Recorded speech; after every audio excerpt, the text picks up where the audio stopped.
No mês dos pais, o Uberlândia de Ontem Sempre faz uma homenagem a grandes homens através de seus filhos. O Circuito Grande Otelo e a movimentação no tão esperado Teatro Municipal.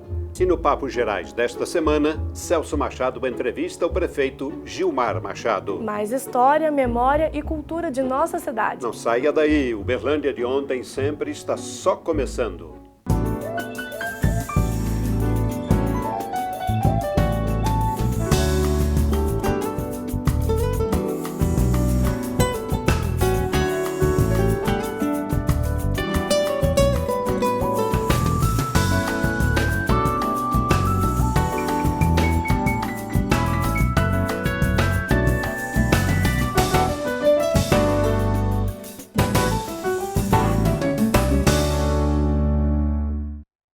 Patrocínio Algar, gente servindo gente. Incentivo, Lei Estadual de Incentivo à Cultura de Minas Gerais. Importantes espetáculos em um circuito que faz menção a um grande artista local. Em alto estilo, o Circuito Grande Otelo foi lançado no palco do Teatro Municipal. Veja a seguir.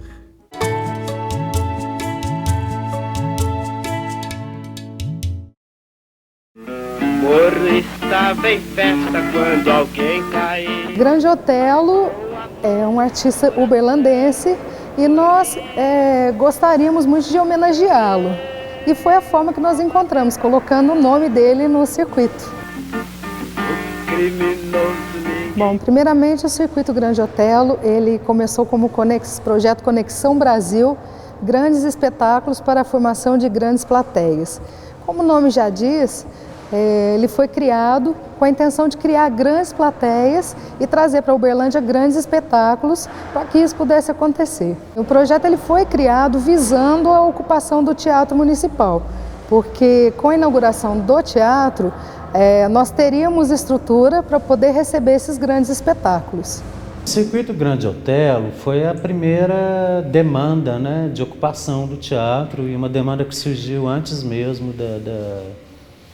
da atual gestão, né? É uma demanda que surgiu da comunidade no ano passado, que procurou os dois possíveis governos, né? E se colocou essa proposta de parceria, que foi acatada pela qualidade mesmo da programação e pela necessidade de ter esse material já disponível assim que o teatro começasse a funcionar.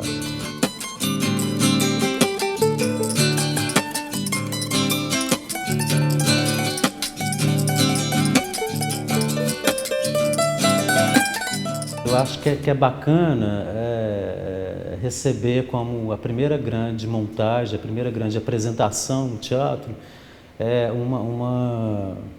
uma companhia do porte da companhia Débora Coker, né? que é um grupo assim, de qualidade artística inquestionável, é um grupo que impressiona por essa qualidade, é um grupo que desperta a curiosidade em quem não conhece. Nós tivemos casa lotada, e que é uma coisa assim, muito prazerosa para nós, porque nós não sabíamos muito bem como é que o público receberia, apesar de que acreditávamos, né? Uberlândia tem um público carente de grandes apresentações, carente de teatro, de arte, de cultura. E a gente está oferecendo isso para esse público.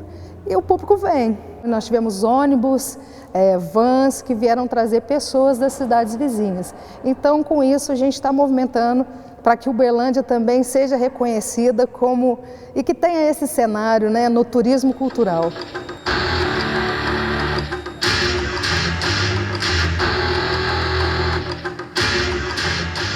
Nós teremos vários espetáculos que ainda estão sendo agendados e alguns que a gente vai deixar para falar mais na época, mas grandes espetáculos virão agora em setembro, outubro, novembro e dezembro. Aí a gente fecha o ano e vai planejar novamente o ano de 2014. Eu espero que a gente consiga manter, e é um desafio isso, consiga manter um nível de programação bastante expressivo, bastante diversificado, né, que atinja todos os públicos.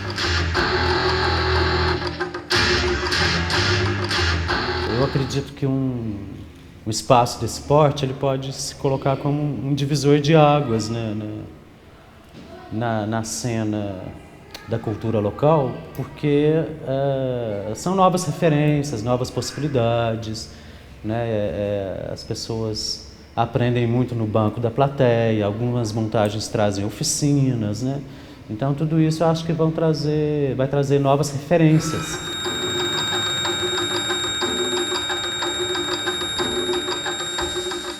Foram grandes pais e exemplo para os filhos. Mas as atitudes destes homens ultrapassaram as funções familiares e se estenderam em benefícios para toda a cidade.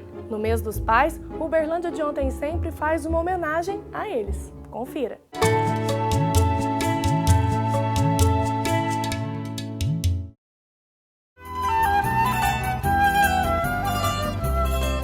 O meu pai é um paulistano, radialista, que começou sua carreira na época que o rádio era o cara, não existia televisão. E era muito do espírito do radialista meio cigano, assim. Então ele rodou várias cidades do Brasil.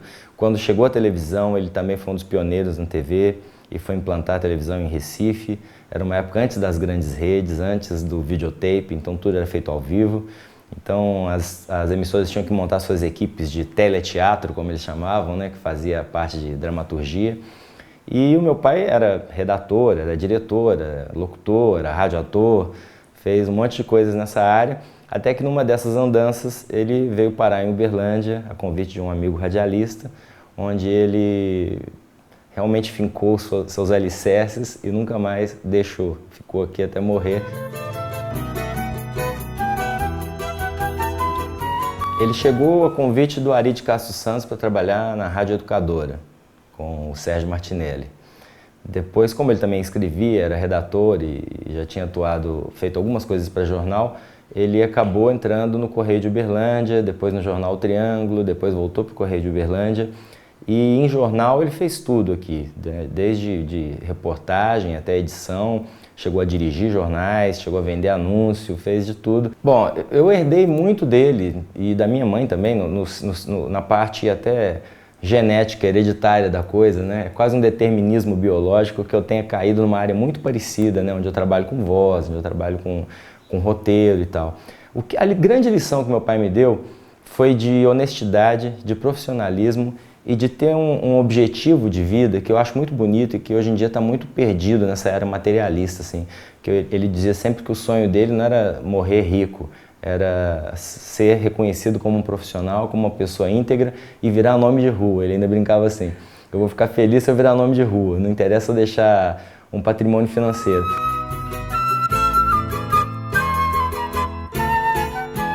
Bom, meu pai é o jornalista, cronista e radialista Luiz Fernando Quirino. Ele realizou o sonho dele a nome de uma avenida muito bonita, de 2 pistas, e o que eu acho mais bonito, de uma escola de educação infantil do município. Então ele recebeu esse reconhecimento da cidade. Meu pai é o Simão de Carvalho Luz, né? Ele é um mineiro, era mineiro mesmo, e médico, dermatologista, e realmente gostava muito da profissão de médico, né? Da parte de dermatologia. E traçou na vida dele ali um trabalho bastante bonito, né? Bastante sério dentro dessa profissão, né? Ele era um profissional muito bom, né? No que fazia, acho que a gente pode falar que era até um dom que tinha ali de estar diagnosticando, né? Tantas doenças, às vezes doenças raras.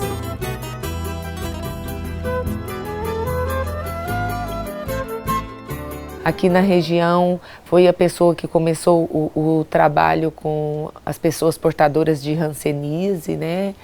Que na época, há 40 anos atrás, né? 45 anos atrás, quando se falava em hanseníase, muitas vezes essas pessoas eram totalmente afastadas da cidade, né? As pessoas tinham medo de se aproximar, tinham medo de pegar a doença, né? Então, o seu Simão foi quem começou esse trabalho aqui em Uberlândia, alavancou de estar servindo essas pessoas, estar ajudando essas pessoas.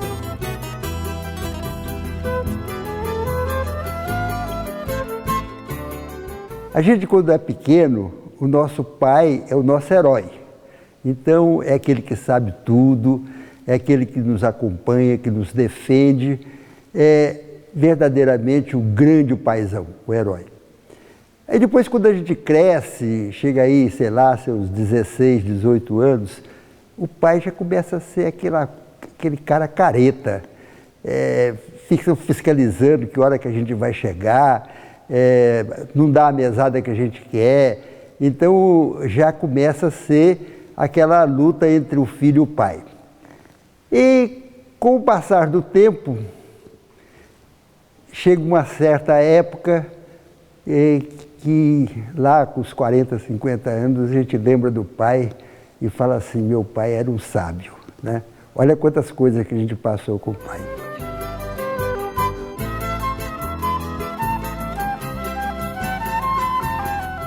Ele era muito severo, mas era um paizão, né? O meu relacionamento com o seu Alexandrino não foi um relacionamento muito fácil. Imagina, meu primeiro emprego, e o meu chefe foi o meu pai. É duro ter o pai como chefe. Hoje eu procuro me policiar, porque eu sou o chefe do meu filho. Então eu não quero que ele passe o que eu passei junto com meu pai. Nós brigávamos demais da conta durante o dia, mas no fim do dia, nós íamos para a casa dele e tomávamos uma garrafa de vinho. Esse é que eu vejo o comendador Alexandrino, meu pai, o grande paizão, que eu tenho uma saudade imensa dele todos os dias.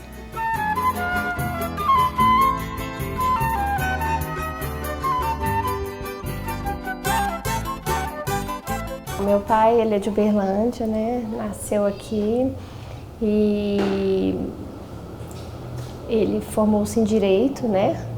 No Rio de Janeiro, né? Como advogado, né? E ele ingressou na política, né? Já ainda novinho, né? Como vereador, né? Em 1954. Foi a época que ele, né, despertou para a política. Já gostava, né? E no Rio de Janeiro ele já participava de várias coisas na faculdade, né? Então, assim, ele acho que estava no sangue mesmo, né?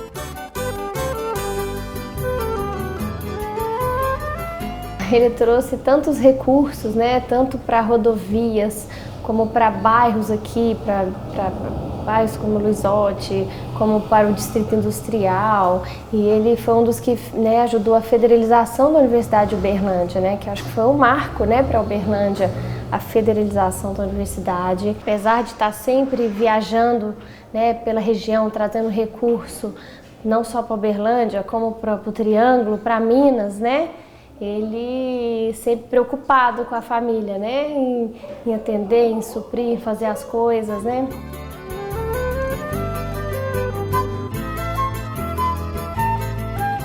Eu sou a filha mais nova, né? Nós somos em 3. Eu vim depois de 10 anos, então, assim, ele realmente, assim, a gente tinha uma relação, assim, falava todo dia com ele no telefone, então, assim, eu vim depois de 12, 10 anos para Dumé, então, assim, faz muita falta. Olá! Todo Papo Gerais é sempre muito especial, mas o deste programa é mais especial ainda porque é com o nosso prefeito Gilmar Machado.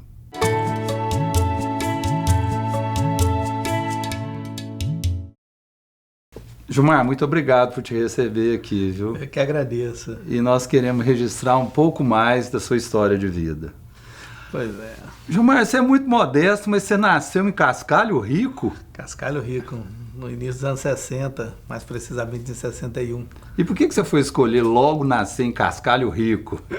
Tem coisa que a gente não tem como, né? Mas eu tenho um carinho muito especial, né? Cascalho Rico é uma cidade, assim, muito especial, né? Que marcou muito a minha vida. É uma cidade aqui do Triângulo Mineiro que tem algumas características, né? E que também faz parte um pouco da minha vida. Era lá uma tribo indígena, né? Minha avó, por parte de pai, era índia, né? Então vivia um pouco parte dessa tribo, uma parte dela foi para Goiás, né? Meu avô era descendente de escravo, então viveu muito ali na margem do Paranaíba. Então, Cascalho Rico também tem um pouco da minha história, um pouco da minha história, da minha vida. E naquela época, quais que eram os seus sonhos de menino? O que você pensava assim? O que eu vou ser quando adulto? Olha, porque como eu ficava basicamente em Cascalho Rico, não tinha... Aí com 5 anos nós começamos a frequentar Araguari, né? Porque minha mãe, como funcionária do Estado, não tinha coletoria, né? Não tinha lugar de pagamento em Cascalho Rico, então a coletoria era em Araguari. Então, era lá que ela recebia? Era que recebia. Então uma vez, cada mês ela tinha que ir em Araguari receber. Então um mês eu ia, outro mês minha irmã, porque não tinha dinheiro para pagar para os dois ao mesmo tempo. Então quando a gente ia, né, ia naquela jardineira, né, lá, e aí a gente chegava em Araguari, aquilo para mim era outro mundo, né? Araguari era, né, e chegava no banco, via aquela movimentação, aquilo me chamava a atenção, né? Um dia ainda vou, né, trabalhar num órgão desse, né? Queria me preparar para isso, né? Então aquela coisa de menino, né? De querer, né, trabalhar ali numa outra coisa, né, que não fosse a coisa rural. Então eu gostava da coisa rural, mas já me interessava pela cidade. E os seus primeiros estudos? Nós saímos então de Cascalho Rico de 6 para 7 anos. Cheguei com 7 anos aqui em Uberlândia para exatamente estudar. Minha mãe entendeu, né, que nós tínhamos que vir para Uberlândia, né, para tentar uma coisa melhor. Ela era funcionário do Estado. Meu pai, né, também conseguiu um emprego aqui, veio trabalhar nos primeiros silos de concreto da Casenc. Foi o primeiro silo de concreto da Casenc que foi feito. Meu pai veio trabalhar aqui, né? Meu avô de criação, porque minha mãe foi criada na casa de uma família, que meu avô veio para Uberlândia, né, para trabalhar na Nerlan, né? Então ele veio para cá trabalhar na Nerlan e aí puxou a gente, né? Então nós cheguei aqui em 68, né, para começar a estudar em 69, e aí cheguei e fui morar lá na cidade industrial. E como que foi essa mudança do menino que saiu de Cascalho Rico para chegar numa cidade já como Uberlândia? Foi uma novidade, né? Cheguei, fui morar na cidade industrial, um conjunto, né, de casa, né, aqui em Uberlândia, bem diferenciada, e ao mesmo tempo vendo o distrito industrial começar em Uberlândia, né? Então foi uma mudança, né? Mas aí na industrial a gente tinha nas nossas brincadeiras, ainda jogava uma bolinha de gude, pique, né, jogava bete ali, então soltava pipa, então ali na industrial, e ali comecei a vender, né? Minha mãe fazia doce, ganhar uma renda além do que a gente fazia. Aí construiu-se a escola, fui morar dentro da escola, né, da cidade industrial. E aí então comecei a estudar ali na escola da cidade industrial. Foi para mim também uma referência. Eu ainda fui aluno da escola da cidade industrial ainda quando era Taba, né? Feito né, nós tínhamos um prédio antigo, né, que quando construiu o conjunto ainda ficou aquela casa de madeira até construir, né, a escola.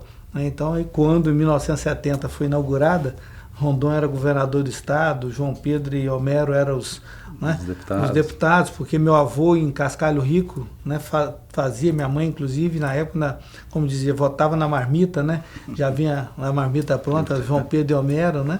Então, quando ele chegou aqui, foi uma continuação daquilo que a gente viveu, né, lá. Né. E o futebol? Eu era apaixonado, né? Você estava relembrando a história do Guarda Antônio, como que era? Porque, na verdade, o Guarda Antônio foi uma das primeiras pessoas que começou a montar time de criança para jogar, não é? Ele tinha o time da Portuguesa, lá no Martelena, né? Jogava no Campo da Prada, e aí a gente começou a montar times lá na Industrial para poder brincar contra os meninos do Guarda Antônio, né? O sonho nosso era enfrentar o time do Guarda Antônio no Campo do Moinho, né? Porque o Campo da Prada não era terra. O grande campo gramado de Uberlândia era o Campo do Moinho de Trigo, né? Ali no começo da Martelena, né? No começo do Martelena. Então, ali perto da Calu. Então, a gente começamos ali, montamos um timinho lá na Industrial, chamada CBF, né? E eu sempre fui apaixonado, gostava de acompanhar. E em 1970 o Industrial foi campeão, né, de Uberlândia, né? Aí, para nós, aquilo era um máximo, né? Poder brincar. E aí foi quando eu conheci essa figura extraordinária, né, que foi o Guarda Antônio, e nos estimulava, né, a ter disciplina para poder jogar, ter um uniforme arrumadinho, bonitinho. Então aquilo pra gente da periferia era o máximo, né? Gilmar, e o ginásio? Eu continuei estudando, fiz até a 6ª série na cidade industrial. 7ª e 8ª fui pro Américo René Janete, onde eu comecei, né, a ter né, um contato com grandes amigos, né, que eu tenho até hoje, né, o Fábio Panuzio, que hoje é jornalista, foi um colega de escola, vários outros colegas que são funcionários da prefeitura em vários lugares. Então eu convivi ali na escola Américo René Janete, o meu início de profissionalização, e depois fui para o Zé Inácio, onde eu fiz meu ensino médio todo, e já fiz um curso, na época, você fazia o ensino médio junto com o profissionalizante. Fiz curso de técnico-contabilidade, meu sonho de ir trabalhar num banco, mexer com, né? Então fiz o curso de técnico-contabilidade no José Inácio, e ali comecei, né, a minha militância no movimento estudantil. Eu ajudei a organizar o Grêmio, né, organizar o ESO, que estava começando em Uberlândia, isso em 77, 78. E aí você foi fazer história, aí já é influência mesmo da sua mãe? Não, porque eu vivi uma parte grande da minha vida dentro da escola, né? Minha mãe era servente escolar, então você não tinha muitas opções a não ser estudar, né? Como é que você vai matar aula se você mora dentro da escola, né? Então os professores era algo que me chamava muita atenção. Eu gostava muito, né, da escola, estudava muito, frequentava a biblioteca. Então isso tudo me influenciou. E então, naquela época, eu não tinha condição de fazer um curso integral, porque para fazer curso integral eu teria que parar de trabalhar. Eu já trabalhava, né, desde 14 anos, né? Trabalhava, com 16 anos já tinha carteira assinada. Você trabalhava em quê? Meu primeiro emprego foi na Ótica Imperial, né? Trabalhei com o Alceu Santos muitos anos. Foi a primeira pessoa que me deu oportunidade, né, aqui. Ele tinha uma funcionária lá, Marilze, né, que era professora na cidade industrial, né? Então eu me conheci lá, depois mais tarde ela me deu uma oportunidade, meu primeiro emprego na Ótica Imperial. Fui office boy e saí de lá como técnico em ótica. Inclusive eu sou montador de ótica, né? Então eu sei todas as fases, né? Hoje já modernizou, né? Mas antigamente eu conhecia todo aquele processo. Então o Alceu foi uma pessoa que me deu uma oportunidade grande também, né, de trabalho, foi um grande amigo que eu tenho até hoje, né? E com isso, né, eu não tinha que trabalhar, então não tinha como fazer um curso integral. Então eu resolvi ser professor. E aí fiz curso, né, na época a universidade não tinha curso de história, então nós éramos obrigados a fazer estudos sociais. Então fiz estudos sociais 2 anos e meio, depois fiz opção por história. Mas foi até bom que fiz um tempo também de geografia, que me ajudou muito. Tanto é que o meu primeiro trabalho como professor foi professor de geografia. E você foi professor aonde? Minha primeira experiência como professor foi na escola Messias Pedreiro, né? Foi uma experiência muito gratificante. Eu comecei lá em 82. E aí, em 83, fui trabalhar no Instituto Rio Branco, a dona Carlota, que é outra figura extraordinária, que me ajudou muito. O Afonso Celso, que é o sobrinho dela também, uma figura assim, que eu tenho um carinho muito especial. E foi uma escola onde eu tive contato também de novo com um professor, porque eu dava aula de ensino fundamental e lá tinha magistério. Então, dei aula a partir de 84, comecei a dar aula para professoras, né? Meninas, adolescentes que virariam professoras, né? Inclusive hoje várias foram minhas alunas no Instituto Rio Branco, hoje são professoras na rede, tanto estadual como municipal. Quando a gente se encontra é sempre. E o que você bom. aprendeu nessa época dando aula? Eu acho que a escola, né, ela ensina muita coisa pra gente, porque você tem que desenvolver com os alunos, não é? Você não pode ficar satisfeito só com o quadro negro e giz. Eu nunca me conformava só ficar na sala de aula. Então desenvolvia vários trabalhos com meus alunos fora da sala. E essa é uma das coisas que eu quero implantar agora aqui em Uberlândia, você ter exatamente condições de fazer com que seus alunos conheçam um pouco a região. Porque muita gente que mora em bairro, às vezes ele não consegue sair nem de Uberlândia. Não conhece às vezes nem Uberlândia, né? Direito. Bem, por hoje nós vamos ficando por aqui, mas nós voltaremos no próximo programa com a segunda parte do nosso Papo Gerais com o nosso prefeito Gilmar Machado. Até lá. E hoje nós ficamos por aqui. Acompanhe mais do nosso programa pelo site www.uberlandiadeontensempre.com.br ou envie as suas sugestões pelo e-mail close@close.com.br. E até o próximo programa. Se Deus quiser.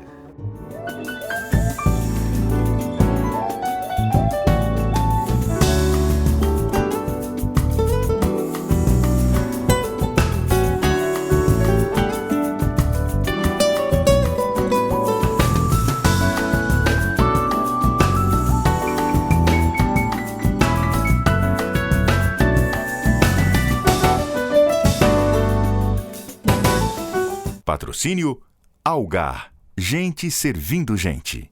Incentivo, Lei Estadual de Incentivo à Cultura de Minas Gerais.